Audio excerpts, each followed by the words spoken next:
Arc Raiders is taking the internet by storm. It seems like everyone is playing this game. With that popularity, as per usual, there's been some disagreement on how the game should be played. Some people say Arc Raiders is a PvE game, with other people saying it's mainly a PvP game. The developers, if anyone's interested, say that it's both. Regardless of what camp you might fall into, some people have gone so far to say as Arc Raiders has a problem because of this divide within the community. I think that Arc Raiders' biggest problem is actually an intentional element of its design.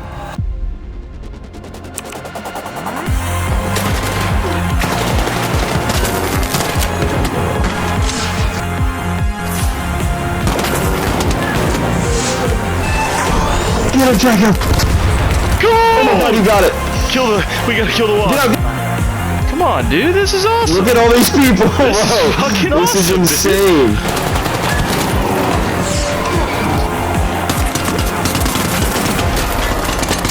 I killed them all.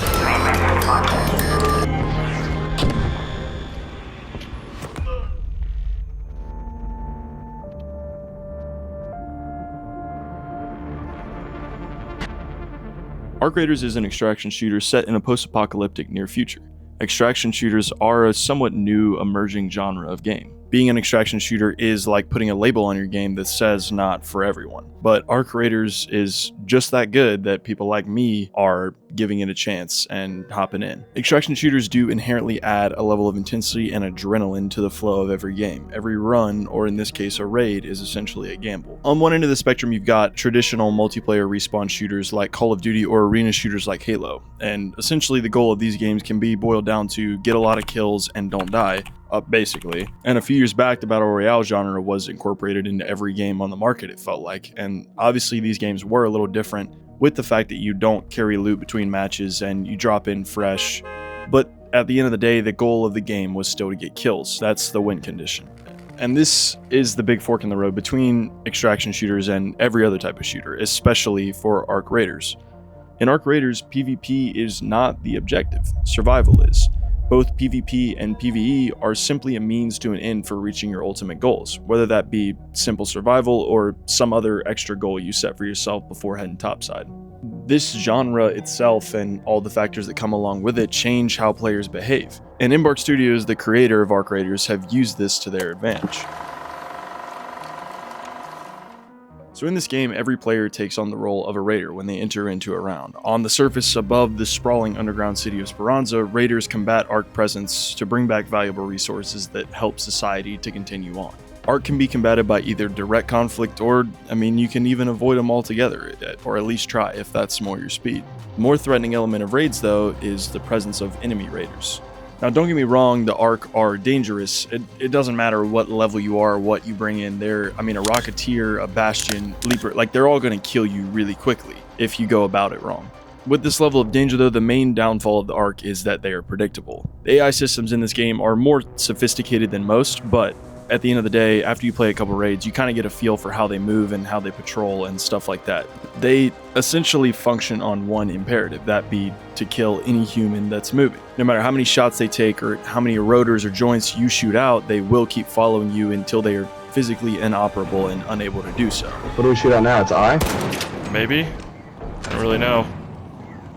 Despite the danger, like I said, you learn pretty quickly how these things think. You can pick up on patterns and learn when and when not to engage. Raiders are obviously different. There are a variety of factors, I think, that might influence how any individual might go about PvP in this game.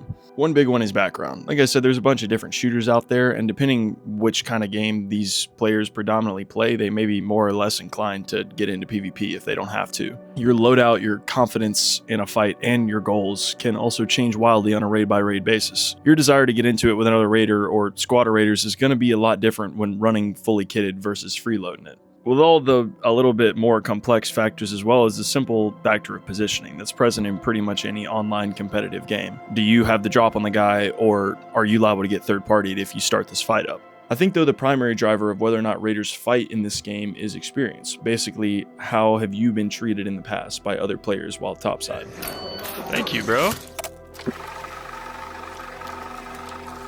Like I said, there's a couple different crowds that are trying to enforce different codes of ethics or sets of kind of moral principles on other players. The PvE players are hoping for every raider to be one big happy family. Honestly, this makes sense because of the fact that the Queen and the Matriarch, some of the most difficult arc enemies in the game, are really only able to be taken down if you team up with other players, at least a little bit beyond the squad size of 3. Even more than that, there is not a single item in this game that is locked behind the bounds of PvP. Oh my volcano? No way! The PvP crowd, on the other hand, will claim that arcs are simply there to do something in between PvP encounters. The game is high risk and meant to be played competitively.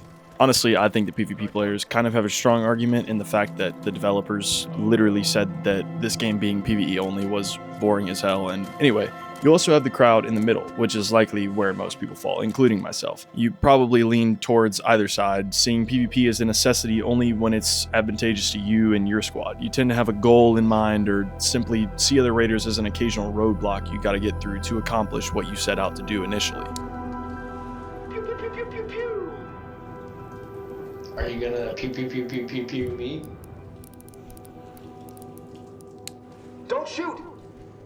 Okay. Oh, are you like, you're friendly and it's like, if you gotta use it? Okay.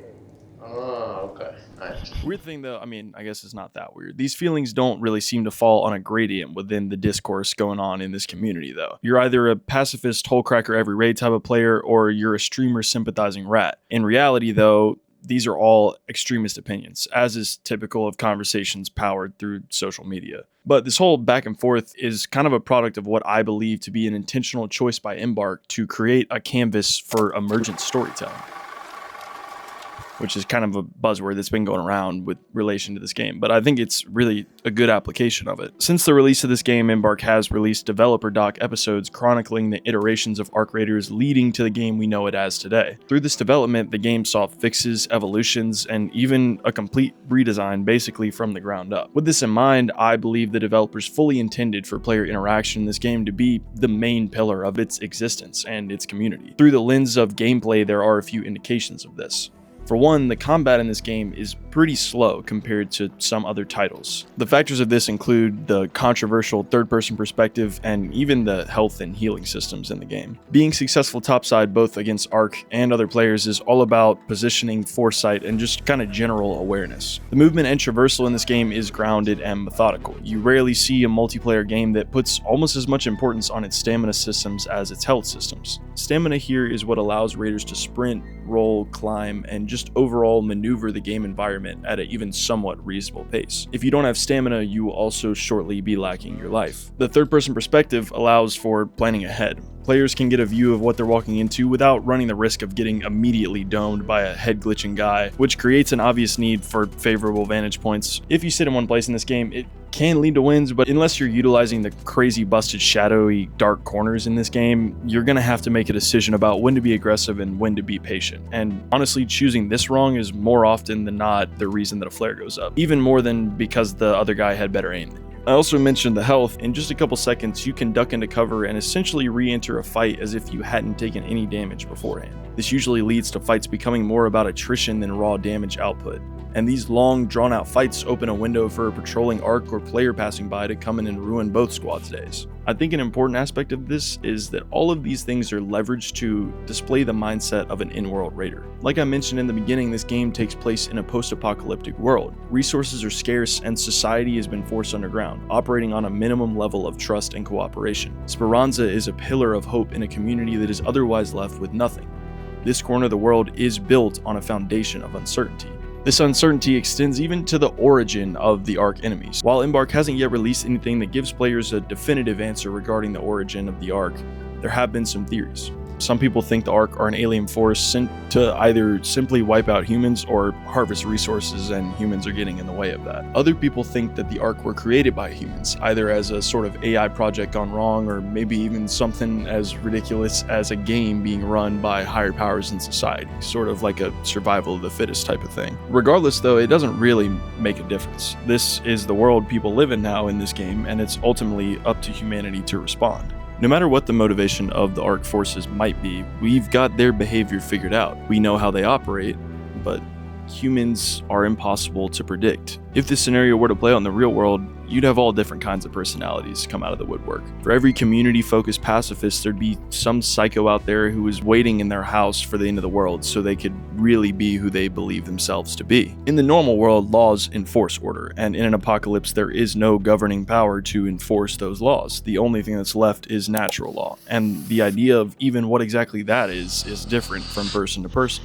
There are different overall philosophical approaches to a world without law. You have your PvE players who would likely be described as deontologists. This school of thinking essentially holds that right or wrongness of actions remains devoid of any context. Basically, good behavior is universal, and it's an imperative that drives moral action. The PvP players could be said to be focused on the natural law I mentioned, and a little bit of nihilistic, nothing really matters or maybe ever really mattered type of thinking. And then you have the middle ground players who, again, probably most people, are more similar to moral relativists or maybe even utilitarianists. These would be your people who would say that their actions are justified by the changing environment, basically saying if the situation calls for it, then it's morally defensible. Quick sidebar, if you disagree with any assessment or description of philosophies here, that's fine. This is a whole lot of armchair philosophy, psychology, but you're watching a video essay on YouTube, so pretty much par for the course. Now, all these ways of thinking are different, but that's the crux of the problem with Arc Raiders. No one is right and everyone is right. An apocalypse changes everything as anyone knows it, and no one could really say how it would play out. I mean, I do think that in this reality,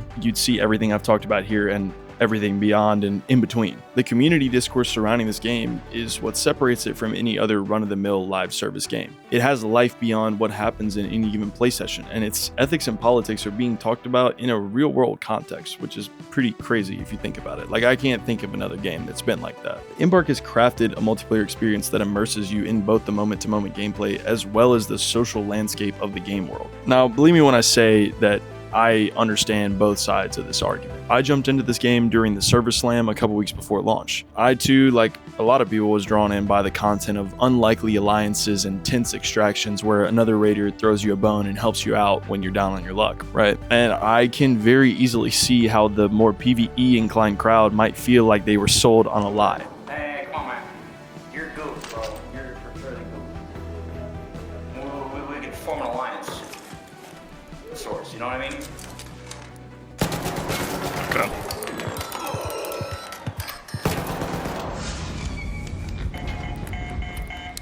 Thanks. I too have been a victim of trusting the wrong person and paying the price of my entire kit for it. And I too was fucking pissed about it. There's people talking about this online.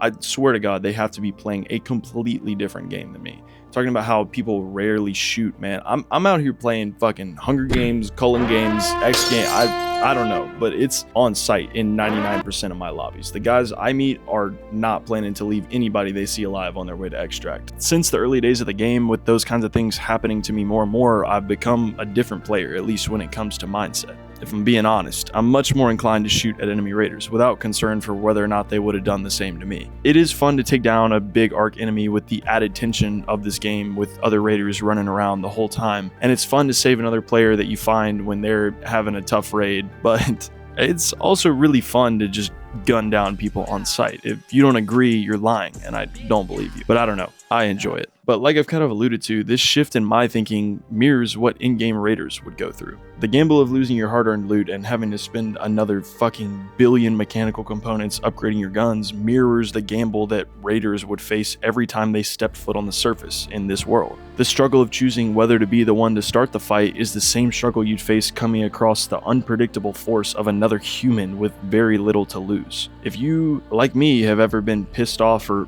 outraged about how other players participate in this game, congratulations, you're officially immersed. I think because of this game has so much potential to be a mainstay in gaming, and I hope it lasts because I'm having a lot of fun, and I also really want to know where the art came from. I want to see how the player base of this game handles some insane new boss Embark release, even though I've yet to kill the matriarch or the queen, I'm not gonna lie. I just think too that the potential for cinematic storytelling is pretty much unlike anything I've ever seen in almost 20 years of playing games. You've got the competitiveness and adrenaline of an online multiplayer experience with the storytelling potential and immersion of single-player titles. It's tough to survive in this game and bring loot home with you. No matter how good you are, you can get caught in a rough spot anytime. but that's what makes all these movie-like moments that much cooler. Whenever you die too, just think about all the loot you can get back on the very next run and go get it back. Maybe if you're stuck in the middle and not really wanting to fight, consider becoming part of the problem. Like I said, it's pretty fun, can't lie. If you made it to the end of the video, feel free to subscribe, leave a like. I appreciate you for watching my video. See you in the next one. But until then, I'll see y'all topside.